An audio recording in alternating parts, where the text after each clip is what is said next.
우리 성도들이 함께 인사를 나눌 때 어떤 인사를 나누시죠?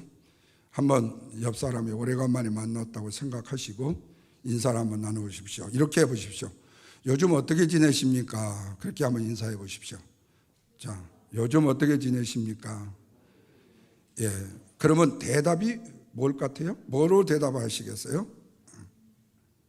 어떻게 말하겠어요? 일부 예배에서 어르신들한테 물으니까 그저 그럭저럭 지냅니다. 이렇게 하시는 분 있고, 예, 잘 지내고 있습니다. 그래요. 근데 보통 은혜로운 사람의 대답은 요즘 어떻게 지내십니까? 그렇게 물으면요, 은혜 안에 잘 지내고 있습니다. 이렇게 대답하지요. 이렇게 대답을 하면요, 성도들 중에서도 저 대답은 그냥 상식적이고 아니면은 대충 사는 은혜 받았다라고 인사를 하는구나 라고 생각하시는 분들이 가끔 있어요. 근데 은혜 중에 산다는 이 말을요, 대충 산다는 식으로 이해하고 그렇게 생각하면 안 되지요. 왜냐면요, 요즘 코비드로 인해서 뿐만 아니라 세상 살아가는 사람들에게 한번 물어보십시오. 요즘 어떻게 지내십니까? 물으면 거의 대부분의 대답이 그겁니다. 죽지 못해서 합니다. 예. 여러분, 은혜로 삽니다라는 신앙인의 대답을 우리가 대충이라고 생각했지만 세상 사람들이 대답하는 그저 죽지 못해 삽니다라는 대답하고 한번 비교를 해보십시오. 아무리 대충 인사를 해서 대답을 한다 할지라도 죽지 못해 산다는 대답보다도 은혜 안에 살고 있습니다라는 맞은 대답이 훨씬 더 은혜로운 대답이 아니겠어요? 그렇다면 여러분, 우리 신앙인들에게 이것을 묻는다면 어떨까요? 율법 아래 사는 것이 좋을까요? 아니면 은혜 아래 사는 것이 좋을까요? 그러면 물론 거의 대부분 신앙인들은요, 은혜 아래 살기를 원합니다 할 거예요. 그런데 만약에 어떤 분이 저는요, 은혜 아래보다도요, 율법 아래 사는 것이 훨씬 편합니다 라고 대답을 한다고 하십시다. 그렇다면 이분의 인생을 한번 파헤쳐 보십시다. 이런 분의 인생은요, 변함이 없는 인생을 살겠다는 거예요. 고침 없는 인생을 살겠다는 거예요. 그런데 그 인생은 힘겨운 인생이에요. 왜냐하면 그 법을 지키면서 살아야 되기 때문에. 나는 이 법을 지키지 않고 벗어나면 안 돼. 나는 이런 인생을 지금까지 산 적이 없어. 내가 이런 인생을 내 자식들에게 물려줄 수 없어. 그래서 나는 이 고정된 인생 이걸 살아야 돼. 누가 내 고집을 꺾어. 이렇게 사는 사람이야. 다시 말하면 나는 내 인생의 삶을 법 아래 꽉 묶어두었으니까 변함없이 나는 이 법만 지키면서 잘 살아가고 있다는 거예요. 내 인생에 내 사전에는 실수라는 것이 없다라는 겁니다. 그러면 이런 인생을 우리는 변함없는 인생이라고 좋게 말합니다. 왜냐하면 말 그대로 이분은 더 이상의 발전이나 성장을 위한 노력이 없이 그냥 그 율법의 법 아래 그냥 놓아두고 있기 때문에 그렇습니다. 그렇다면 이런 삶을 행복한 삶이라고 우리의 신앙인들은 말할까 어렵다는 겁니다. 물론 사람에 따라서 다를 수 있습니다. 이런 사람을 좋아하는 사람을 또 좋은 말로 깔끔하지만 냉정한 삶을 산다라고 좋게 이해할 수도 있겠죠. 그러나 여러분, 반면에 은혜로 살아가는 삶의 삶을 한번 보십시다. 거기에는 하나님의 의지가 들어있습니다. 바로 그 의지는 내가 과거의 죄악 속에서 건짐을 받았다는 의지와 내 삶은 은혜로 말미암아서 날마다 새롭게 변화된다는 의지와 하나님의 강한 의지가 그 안에 내포되어 있기 때문에 하나님의 인도하심에 나를 맡기는 것이고 하나님의 인도하심에 내 삶을 드리는 거죠. 그런데 그런 은혜의 삶 안에 보이진 않지만 하나님의 간섭이 있는 삶이라는 사실이에요.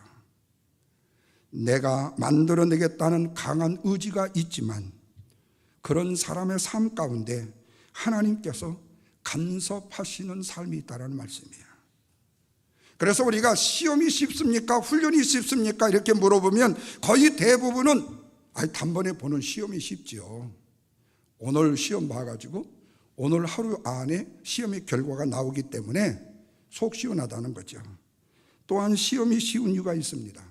모두 다 시험을 보는데 시험 카트라인을 60점으로 얘기해둔다면 그 60점을 기준으로 해가지고 60점 이상을 합격, 60점 이하는 불합격, 그러면 시험은 너무 쉬워요. 그런데 훈련은 시험과 다르다는 거예요. 훈련이라는 것은 60점을 카트라인으로 정하는 것이 아닙니다. 모든 공동체가 거기 함께 있는 사람이 모두 다 60점이 되기까지 훈련을 하는 거예요.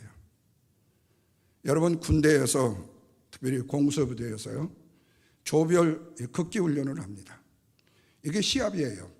각 팀이 공수부대 12명입니다. 사수, 조수까지 해서요. 12명이 20km 배낭을 짊어지고요, 수십 킬로를 뜁니다.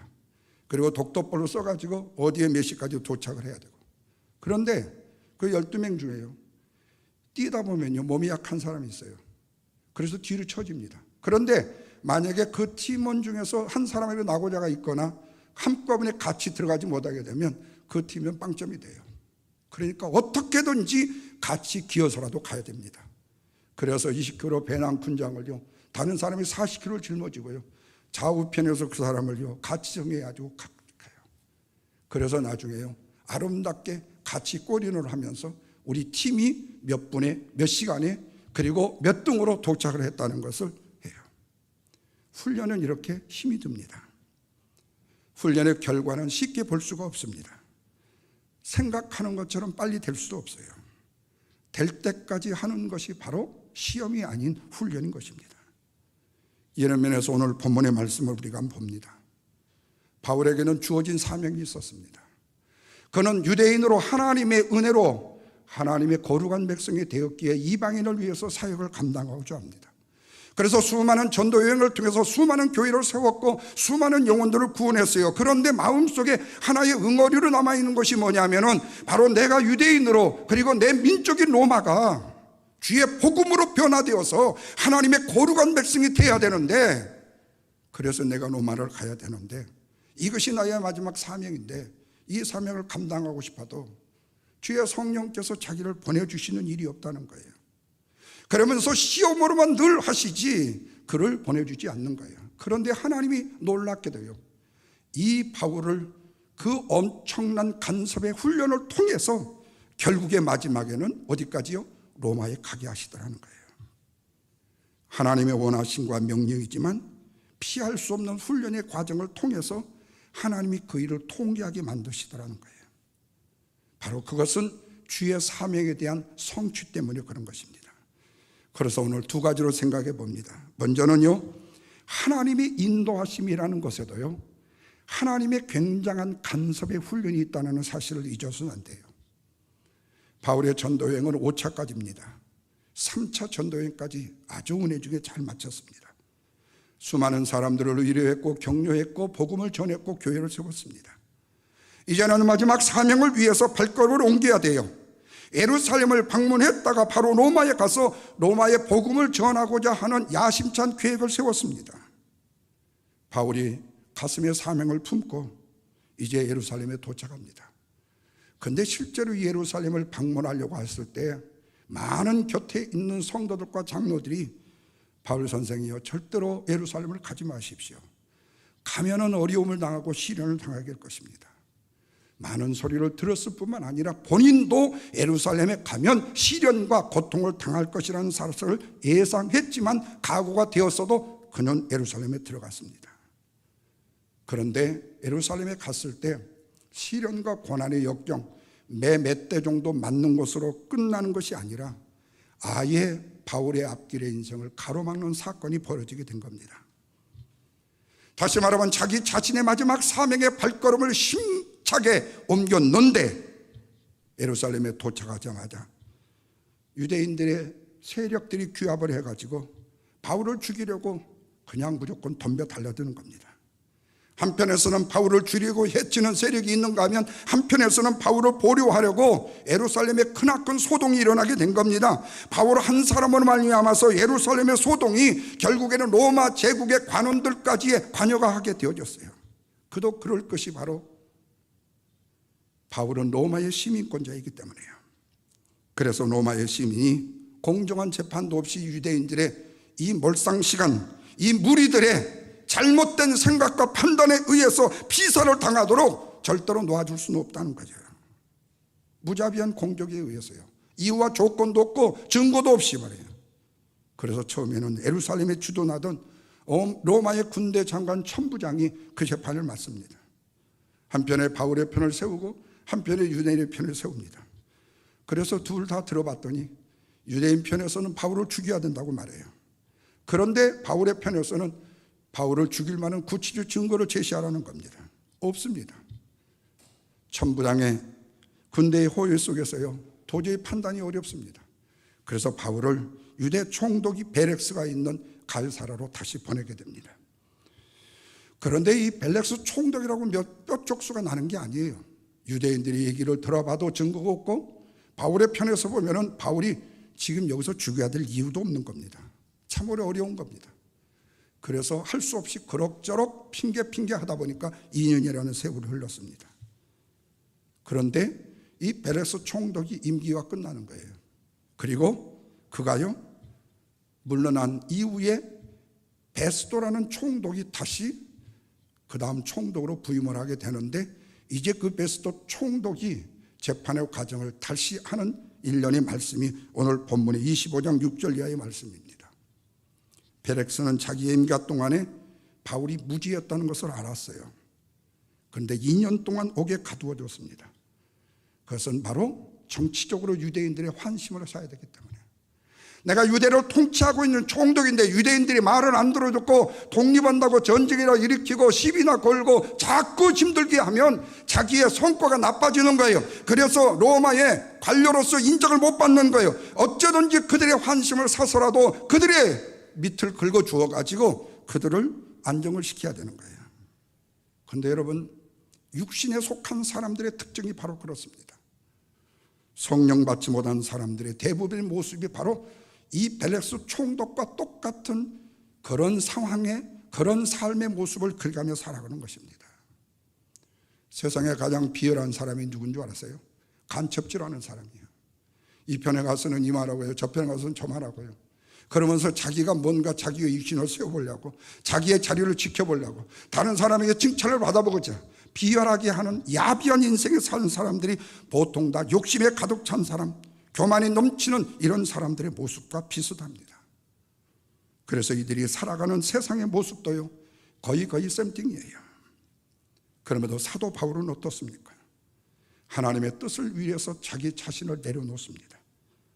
그래서 자기 자신을 내려놓다 보니까 바울은 당당한 거예요.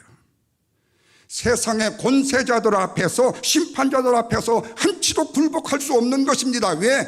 바로 나는 저들을 향한 죄악이 없기 때문이에요. 그리고 내가 설령 너희들의 억울한 재판을 통해서 죽는다 할지라도 나는 떳떳하니까요. 여러분, 참 힘들고 어려운 부분들이 바로 이런 부분이에요.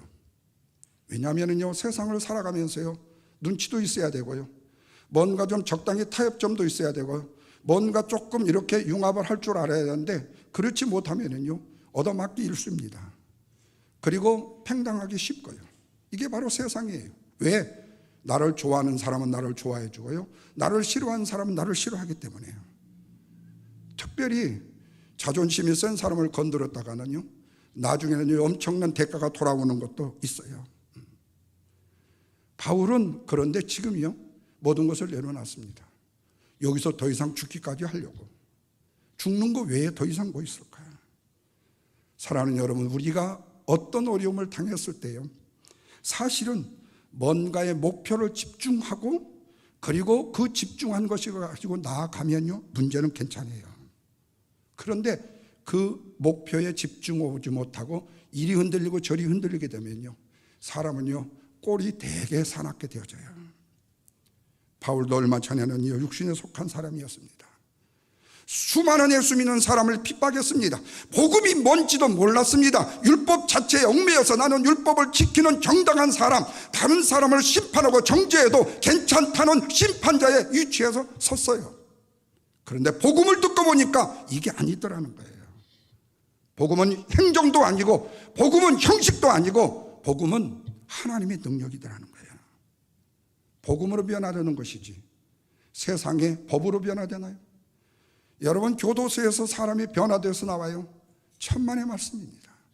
오히려 사기치는 기술만 더 많이 배운 사람이 확률로 보면 더 많습니다. 교도행정이요, 천만의 말씀입니다. 정말로 우연스럽게 우발적으로 죄를 범해가지고 감방에 들어간 사람, 그래서 다시 변화된 사람 외에는요 거의가 쉽지 않습니다. 왜요? 그분의 그 인생은 교도소로 들어갈 수밖에 없는 인생이 되었기 때문에 그래요. 바울은 굴하지 않았습니다. 바울은 그 이후로부터 하나님 앞에 자신의 모든 것을 다 투자를 했습니다. 그렇다면 우리가 신앙인으로서요, 우리의 각기에 생긴 모양들은 다 다릅니다. 하나님을 따르는 목표는 하나입니다.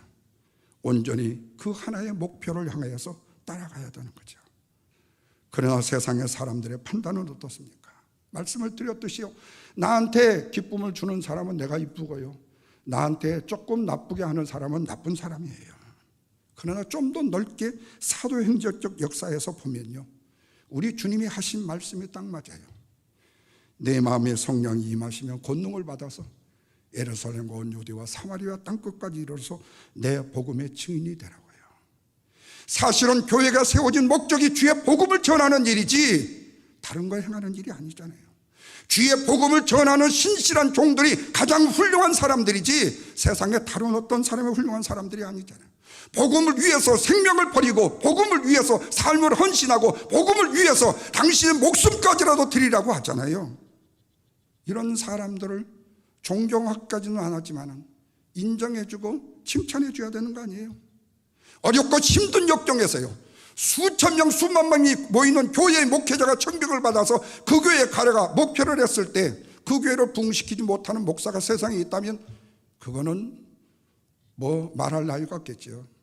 그러나 맨 땅에서 헤딩한 나식으로 하나도 없는 맨바닥의 교회를 개척해서 이렇게 세운 그런 목회자들이 그렇게 많습니까? 왜 그런 사람들의 인정을 해주지 않는 거예요? 왜 그런 사람들에 대해서는 가치도 그 능력도 왜 그들을 칭찬해 주지 않는 거예요? 물론 그들의 칭찬을 받고자 하는 일은 아니에요. 주어진 사명이 그거기 때문에 그러는 거예요. 사도행전적 관점에서 보면요, 복음의 역사는요 쉼없이 진행이 됐습니다. 한 영혼을 구원하는 일에서부터요, 그리고 한 영혼을 살리는 일에서부터요. 그런데 우리의 삶에요, 때로는 너무나도 어처구니없는 일들이 직면될 경우가 있어요. 말도 안 되는 억지의 주장을 내세워가지고 우리들의 가는 길을 멈추게 하는 일들이 있을 수 있다는 거예요. 그런데 실상은 그것이 바로 멈춤이 아닙니다. 바로 그것은 하나님께서 나를 훈련하시는 훈련의 과정이에요. 왜? 하나님은 우리의 삶까지라도 간섭을 하시기 때문이에요. 그러나 하나님께서 우리의 인생을 인도하시는 길은 나를 훈련하시는 길이고 지금보다 더 나은 길로 인도하시는 하나님의 간섭이라는 거예요. 그래서 하나님의 간섭 아래 살아가는 사람은요 느긋해요. 여러분, 세상에서 가장 무서운 사람이 누군 줄 아세요? 배는 게 없는 사람이에요. 배는 게 없는 사람, 아무것도 볼 수 없는 사람은 무서운 거예요. 그래서 여러분, 어려서 좀 덩치 큰 사람하고 덩치가 적은 애가 싸운다고 할 때요, 싸우려고 하는 의지가 있는 적은 애는요 분명히 쟤한테 덤비면 내가 져요. 그런데 이길 수 있는 비결이 있어요. 그건 뭐냐면요, 눈 딱 감고요, 뭐 랩트 나이트를 때리는 게 아니에요. 눈 딱 감고요 그냥 양손으로 저지르면 되는 거예요. 그러다가 어떻게 저 큰 녀석 코 한 번 맞아가지고 한 방 내두는 거에 맞아가지고 걔 코피 나면 내가 승리하는 거예요. 죽기 아니면 살기라는 거예요. 그러면 이기는 거예요. 살아낸 여러분, 그래요. 하나님이 우리를 끝까지 간섭하시는데요, 오늘 간섭하시는 일에 내 자신을 주면 느긋해요. 자기 앞에 일어나는 어떤 조건과 환경 때문에 희일비재하지 않는다는 거예요. 왜 그럴까요? 하나님의 간섭이 좋은 쪽으로 이끈다는 사실을 알기 때문에 그렇습니다. 이것을 성경은 로마서 8장에서 모든 것이 합력하여 선을 이루는 삶이라고 말씀합니다. 성도는 바로 이런 해안 속에 살아가야 합니다. 하나님의 간섭 때문에요, 하나님의 역전이 있기 때문에요. 그래서 성도는요 힘들어 보여도 신이 나는 것입니다. 끝을 아는 자의 기쁨이 있기 때문에 그런 것입니다. 이긴 경기를 이미 승자로 나온 것을 보기 때문에 그래요. 이미 결과를 알기 때문이에요. 그래서 바울처럼 중간에 위기가 할 때라도 바쁨이 없다면 바로 느긋한 것이에요. 왜? 역전의 하나님을 그는 믿고 알기 때문에 신이 나는 것입니다. 끝을 아는 자의 여유가 흘러넘치는 과정을 보게 되어지는 거예요. 그래서 바울은 로마서 5장 3절 이하의 말씀에서 우리가 환난 중에서도 즐거워하나니 그래요. 왜 그런다고 그랬죠? 끝을 알기 때문이다. 환난으로 시작하지만 인내를 거쳐서 연단의 좋은 것을 다 받고 마지막에는 뭘 이룬다고요? 소망을 이루기 때문이라고 말씀하고 있습니다. 사랑하는 여러분, 하나님의 간섭이라는 훈련은요, 절대로 스탑된 멈춤의 시간이 아닙니다. 그래서 바울은 하나님의 인도하심에 선한 간섭이 있다는 사실을 깨닫습니다. 어려운 시련과 자기의 생각과 달랐다 할지라도 이것이 바로 바울이 사명의 성취를 위하여 인도하시는 하나님의 간섭 앞에 들어간 그의 삶이요, 나의 가는 길에 너의 가는 길에 주의 평안이 있으라는 찬송의 가사처럼요, 그 아름다운 길을 힘있고 용기 있게 나갈 수 있는 것이에요. 이 은혜의 길을 갈 수 있는 저와 여러분이 되시기를 주님의 이름으로 축원합니다. 두 번째로는요, 하나님의 인도하심에는요, 믿음의 훈련이 깔려 있어요. 총독 벨레스를 통해서 2년 동안의 공백이 끝나갈 때쯤입니다. 벨레스 총독을 뒤이어서 새로 유대 총독이 베스도가 임명되어져요. 그런데 또다시 베스도 총독에게 유대인들이 고소를 합니다. 다시 한번 재판이 열립니다. 그 내용이 바로 본문 오늘 6절이에요. 다 같이 한번 읽습니다. 베스도가 그들 가운데 8일 혹은 10일을 지낸 후 가이사랴로 내려가서 이튿날 재판 자리에 앉고 바울을 데려오라고 명하니 그래요. 재판이 전개됐는데요, 2년 전의 모습과 하나도 틀릴 바가 없어요. 그러자 바울이 고발하는 유대인들에게 이런 얘기를 꺼냅니다. 7절입니다. 그가 나오매 예루살렘에서 내려온 유대인들이 둘러서서 여러 가지 중대한 사건으로 고발을 하되 능히 증거를 뭐라고요? 대지를 못했어요. 이들의 주장이 2년 전이나 하나도 다를 바 없이 똑같습니다. 항상 율법적입니다. 보십시오. 또 보십시오. 확증인 물증이 없다는 것도 2년 전이나 지금도 변함이 없어요. 그래서 바울이요, 8절에서 직접 변호합니다. 다 같이 읽습니다. 바울이 변명하여 이르되 유대인의 율법이나 성전이나 가이사에게나 내가 도무지 죄를 범하지 아니하노라. 2년 전의 주장과 똑같습니다. 그렇다면 이제 베스도 총독은 판결을 내려야 됩니다. 그런데 2년 전과 동일하게요, 쉽게 어느 편에 손을 들어줄 수가 없는 거예요. 더욱이 베스도는요, 지금 취임한 지 얼마 되지 않았습니다. 유대인들의 입장을 무시하면 정치적인 영향력이 있습니다. 유대인들을 잘못 다루게 되면 자기의 정치 생명이 끝날 수도 있습니다. 그런 형편이 되었어요. 그런데 바울을 처벌하려고 보니까 증거가 없어요. 로마 시민권자를 함부로 사형에 처할 수가 없는 겁니다. 그래서 선택한 것이 제3의 길의 선택입니다. 9절입니다. 다 같이 보십시오. 베스도가 유대인의 마음을 얻고자 하여 바울더러 묻되 내가 예루살렘에 올라가서 사건에 대하여 내 앞에서 신문을 받으려느냐 묻습니다. 베스도 총독이 유무죄를 판결하는 것이 아니라 재판의 장소를 가이사랴에서 예루살렘으로 옮기는 것이 어떻겠냐고 묻습니다. 그런데 가이사랴에서요, 예루살렘으로 이동해서 재판을 받으라고 하는 이 내용 중심에는 누가 있었느냐? 유대인들의 계략이 있었습니다. 왜냐하면 지금 베스도 총독이 자신의 주장으로 인해서 바울 보고 유대인들 보고 예루살렘에 가서 이 재판을 받겠느냐고 물었지만 실제로 그 배후에서는 유대인들의 계략이 숨어 있었는데 그것은 뭐냐? 바울을 죽이기는 죽여야 돼요. 로마에 절대 못 가게 해야 됩니다.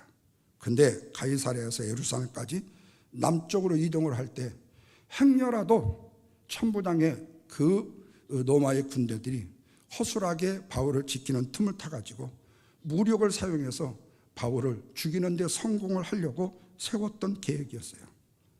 베스도 총독이 이 사실을 확실히 알았는지 몰랐는지는 상관이 없습니다. 그러나 자기의 통치 기반이 되어줄 유대인들의 청을 들어주는 것만은 사실이었어요. 그러자 그때의 바울이요, 지난 2년 동안의 자신의 마음에 있었던 중대한 결심 하나를 이야기하게 됩니다. 10절입니다. 다 같이 읽습니다. 바울이 이르되 내가 가이사의 재판 자리 앞에 섰으니 마땅히 거기서 신문을 받을 것이라.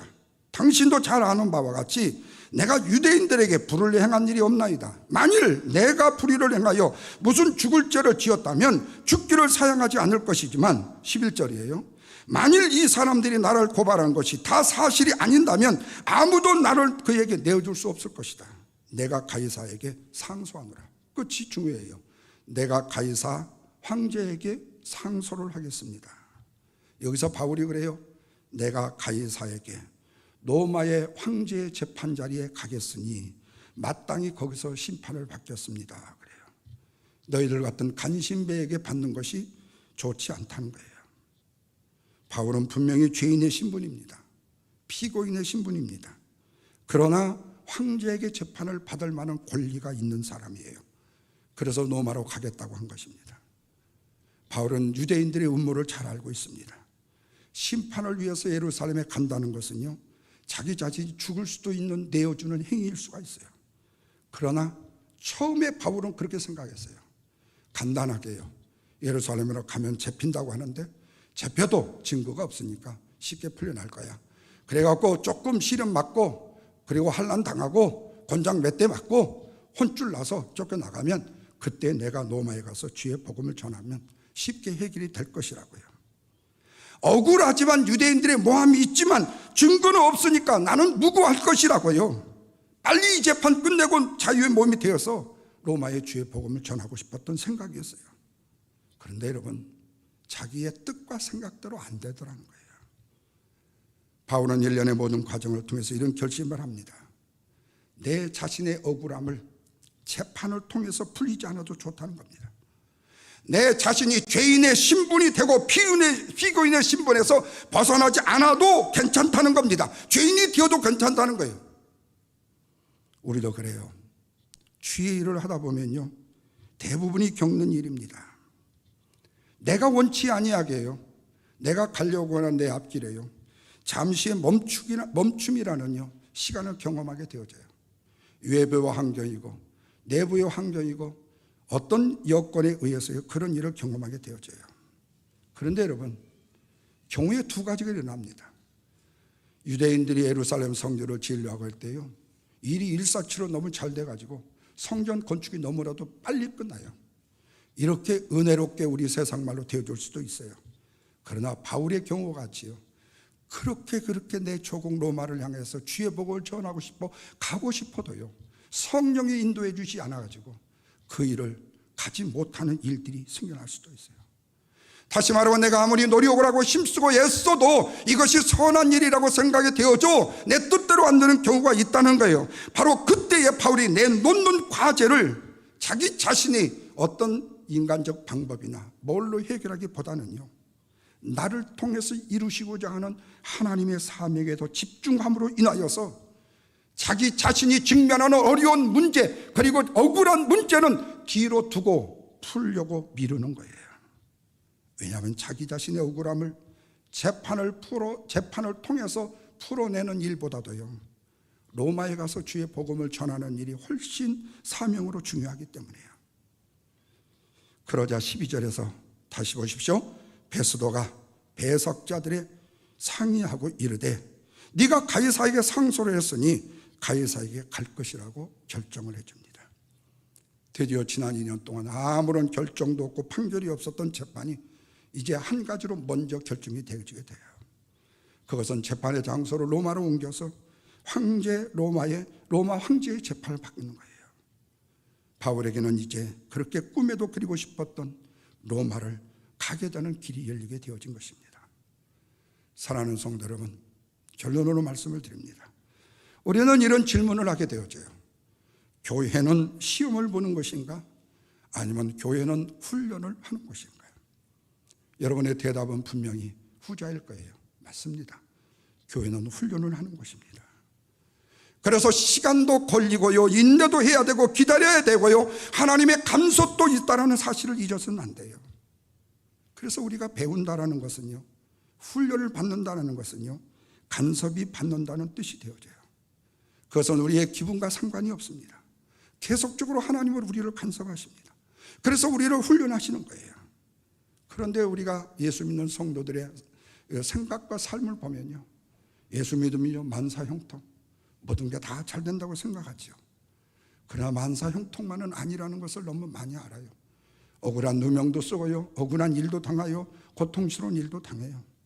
그러나 우리의 신앙생활이요, 만약에 율법에 멈춘 신앙생활이 아니고 변화되어지는 은혜의 아름다운 신앙의 삶에 들어온다면요, 우리는 훨씬 더 편하지 않겠냐 그 말이에요. 될 때까지 나를 훈련하시고, 될 때까지 나를 간섭하시고, 될 때까지 하나님이 원하시는 모습까지 우리를 간섭하신다는 말이에요. 그래서 잘 될 때까지 원하시는 모습이 될 때까지 우리를 훈련하시는 하나님의 모습인 것입니다. 우리는 주의 자녀입니다. 주의 자녀로서 누릴 수 있는 특권과 은혜가 우리에게 있습니다. 그렇다면 오늘도 우리에게 새롭게 주시기를 원하시는 주님의 그 은혜의 은총을 우리가 누릴 수 있다면요, 우리 가운데 우리 주님이 함께 하시는 주님의 그 놀라운 역사의 성취를 우리가 함께 훈련을 통해서 누리고 나간다면요, 하나님의 놀라운 사명의 성취는요, 우리의 삶을 통해서 이루어갈 것입니다. 왜냐하면 하나님의 교회는요, 어떤 핍박에도 무너지지 않기 때문에, 하나님 앞에 드리는 예배는요, 어떤 가운데서도 능력이 권세 있게 되어지기 때문에요, 수천 명, 수만 명이 아니라도요, 적고 소수의 숫자라도 교회는 무너서는 안 됩니다. 교회는 문을 닫을 수가 없습니다. 교회는 살아야 되기 때문에요, 하나님의 사명의 성취를 위해서이기 때문에 바울은 큰 교회를 이루기 위해서 주의 사명을 감당한 것이 아닙니다. 적은 소수의 무리를 통해서도 주의 법을 땅끝까지 전하게 됐던 거예요. 결국 바울은요, 로마에 가죠. 그런데 우리가 생각하기에, 아니 죄수로 가는데 무슨 바울이 로마를 복음화시켜? 말도 안 되는 일이지. 그러나 오해하시면 안 돼요.